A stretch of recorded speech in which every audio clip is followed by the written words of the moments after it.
Salam sepak bola, teman-teman netizen atau warganet yang saya hormati semuanya. Selamat bergabung kembali ke konten terbaru dari channel YouTube Triple B. Dan di konten terbaru malam hari ini, sudah jelas dan pasti saya ingin memberikan analisa dari pertandingan final Piala AFF U19 tahun 2024 atau yang kita kenal juga dengan istilah kerennya AFF Under-19 Boys Championship 2024 antara Indonesia versus Thailand yang berakhir untuk kemenangan Indonesia dengan skor 1-0. Dengan hasil akhir ini berarti Indonesia kembali menjadi juara dari Piala AFF U19 setelah sebelumnya atau terakhir kali menjadi juara adalah pada tahun 2013. Sudah cukup lama ya teman-teman, dan sama seperti pada tahun 2013 lalu, pada tahun ini juga yang berhasil membawa Indonesia menjadi juara sebagai pelatih kepala dari Timnas Indonesia U19 adalah Indra Safri. Artinya Indra Safri telah berhasil 2 kali membawa Timnas Indonesia U19 menjadi juara di turnamen yang sama. Tapi selain itu, Indra Safri juga sukses kan membawa Timnas Indonesia U22 menjadi juara di Piala AFF U22, dan juga belum lama ya, atau tahun lalu, Indra Safri berhasil membawa Timnas Indonesia U22 meraih medali emas di SEA Games. Jadi tidak salah juga jika kita mengapresiasi keberhasilan dari Indra Safri untuk bisa meramu taktik yang pas agar Timnas Indonesia U19 kita bisa menjadi juara dari Piala AFF tahun ini. Walaupun Indonesia berada di grup yang ringan lah ya, karena kan lawan-lawannya di fase grup adalah tim-tim yang lemah di kawasan ASEAN, seperti Filipina, Kamboja, dan Timor Leste. Tapi kan tidak mudah juga bagi para pemain untuk bisa meraih kemenangan secara konsisten. Ada teamwork yang luar biasa di antara para pemain. Kemudian pada saat melawan Malaysia, bersusah payah para pemain kita fight di atas lapangan dan berhasil meraih kemenangan dengan skor 1-0. Dan di pertandingan final yang baru saja berakhir juga kita melihat para pemain kita berjuang habis-habisan sampai masa injury time berakhir. Jadi saya pikir kita juga perlu bersyukur bahwa Timnas Indonesia U19 kita berhasil menjadi juara, dan tentunya ada harapan bahwa tim ini bisa lolos juga ke Piala Dunia dengan mempertahankan chemistry di antara para pemainnya. Jadi yang paling penting itu teman-teman adalah chemistry di antara para pemain. Karena kita melihat di pertandingan malam hari ini, cara bermain Indonesia di babak pertama dan juga di babak kedua beda total. Ya kan, kalau di babak pertama para pemain kita berani bermain terbuka, berani menyerang, berani menekan, sampai ke ruang pertahanan dari Thailand, sampai ke dalam kotak penalti pertahanan Thailand. Tapi di babak kedua, para pemain kita jelas terlihat diminta bertahan oleh Indra Safri. Tapi kan kekompakannya terjaga ya, dan tidak ada kesalahan yang dilakukan oleh para pemain kita di babak kedua di ruang pertahanan yang bisa dimanfaatkan oleh para pemain Thailand. Jadi saya pikir kita perlulah mengapresiasi perjuangan para pemain dan juga tentunya jajaran pelatih dari Timnas Indonesia U19. Masa sih main di kandang sendiri kita nggak mau juara, ya kan? Jadi ya saya senang sekali dengan keberhasilan Timnas Indonesia U19, walaupun ini kan bukan tujuan akhir dari tim ini, karena tujuan akhir atau targetnya adalah untuk bisa lolos ke Piala Dunia U20.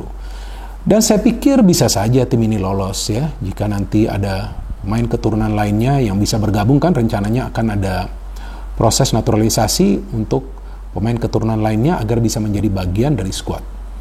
Karena kita bisa melihat dengan hadirnya 2 pemain keturunan di skuad ini, ya level permainan dari tim ini cukup bagus ya teman-teman ya. Tapi kan sangat disayangkan ya, Bowel Berjardim tidak bisa bermain sampai akhir di pertandingan ini karena tampaknya juga dia tidak fit ya, tidak bisa melanjutkan pertandingan. Dan juga Kaviatur Rizky yang memberikan assist juga tidak bisa melanjutkan pertandingan, tapi ya tetap pemain lain yang masuk juga bisa memberikan kontribusi ya. Jadi saya melihat teamwork di antara para pemain ini luar biasa sehingga mereka bisa keluar sebagai juara, walaupun taktik bertahan di babak kedua itu sangat beresiko. Karena dengan bermain bertahan ya itulah yang memberikan ruang dan waktu bagi para pemain Thailand untuk terus menyerang ke jantung pertahanan kita. Tapi bagusnya penjaga gawang kita kan juga melakukan banyak save ya, walaupun tidak banyak save yang dilakukan dari dalam kotak penalti. Jadi sepertinya taktik dari Indra Safri meminta para pemain kita bertahan di babak kedua agar meminimalisir peluang dari para pemain Thailand yang mereka akan coba ciptakan dari dalam kotak penalti pertahanan Indonesia. Sehingga lebih banyak peluang yang diciptakan oleh para pemain Thailand di babak kedua itu dari luar kotak penalti. Karena pada saat Indonesia keluar menyerang di babak pertama, justru para pemain Thailand bisa menciptakan banyak peluang dari dalam kotak penalti. Iya kan? Ada 2 peluang dari dalam kotak penalti kan, yang satu terkena tiang, satu lagi bisa di-save oleh Ikram. Satu lagi kan free kick dari luar kotak penalti yang terkena tiang. Jadi Yang menjadi pertimbangan dari Indra Safri untuk bermain bertahan adalah karena pada saat para pemain kita berani bermain terbuka, nah Thailand itu sebetulnya bisa menciptakan lebih banyak peluang yang berbahaya dari dalam kotak penalti pertahanan kita. Maka itu mereka dipersulit untuk bisa menciptakan peluang dari dalam kotak penalti pertahanan kita. Ya memang ini taktik yang tidak populer, tapi ya inilah caranya untuk bisa menjadi juara. Tapi kan syaratnya harus mencetak gol dulu. Jadi bukan berarti timnas kita bermain defensif di pertandingan ini, enggak.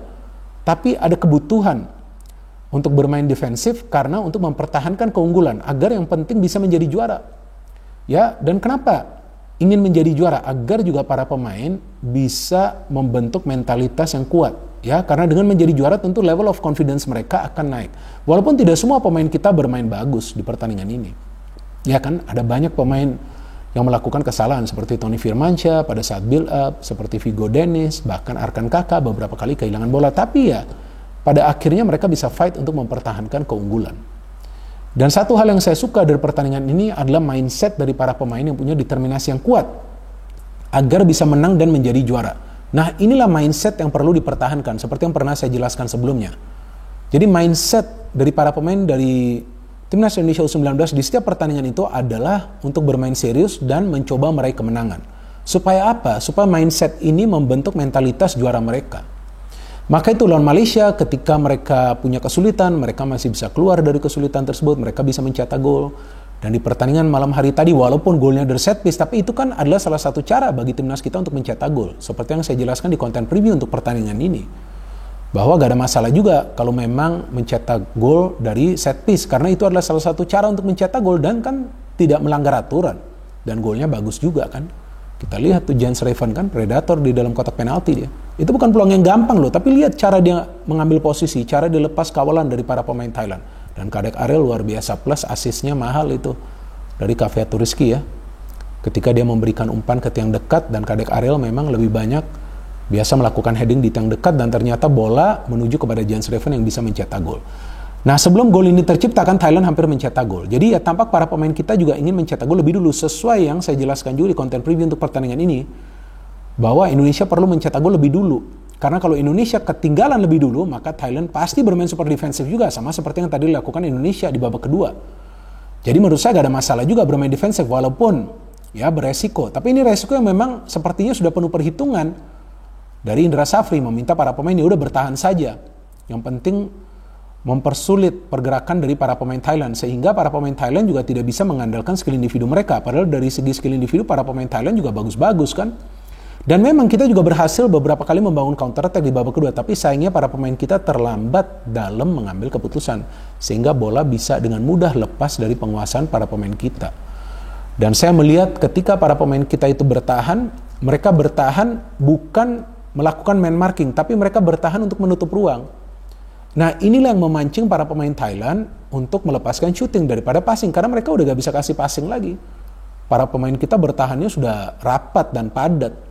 Ya, bahkan semua pemain itu bertahan sampai Arkan Kaka yang masuk kan di babak kedua bertahan. Tapi saya kecewa juga dengan Arkan Kaka ya, banyak kehilangan bola loh dia. Ini pemain ini harus improve loh kalau dia memang mau mendapatkan tempat di Timnas Indonesia U19. Kalau enggak bisa main seperti ini nanti di Piala Asia kalau banyak kehilangan bola ya. Paling banyak kehilangan bola tuh kalau yang saya lihat di babak kedua itu Arkan Kaka. Padahal sudah bagus juga merebut bola. Tapi gak ngerti mau kemana juga ya kan. Nah artinya gak gampang juga bagi para pemain kita untuk bisa meraih kemenangan di pertandingan malam hari ini. Dan sesuai yang saya jelaskan juga di konten preview bahwa saya yakin Indonesia akan bisa menang asalkan para pemain jangan membuat banyak kesalahan. Dan saya melihat di lini tengah para pemain kita khususnya di babak pertama tidak melakukan kesalahan.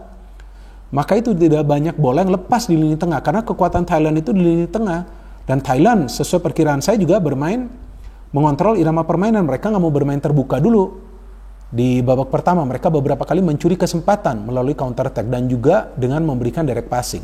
Tapi kan pada akhirnya kita melihat mereka pun frustasi di babak kedua pada saat para pemain kita fokus dalam bertahan secara benar dan baik.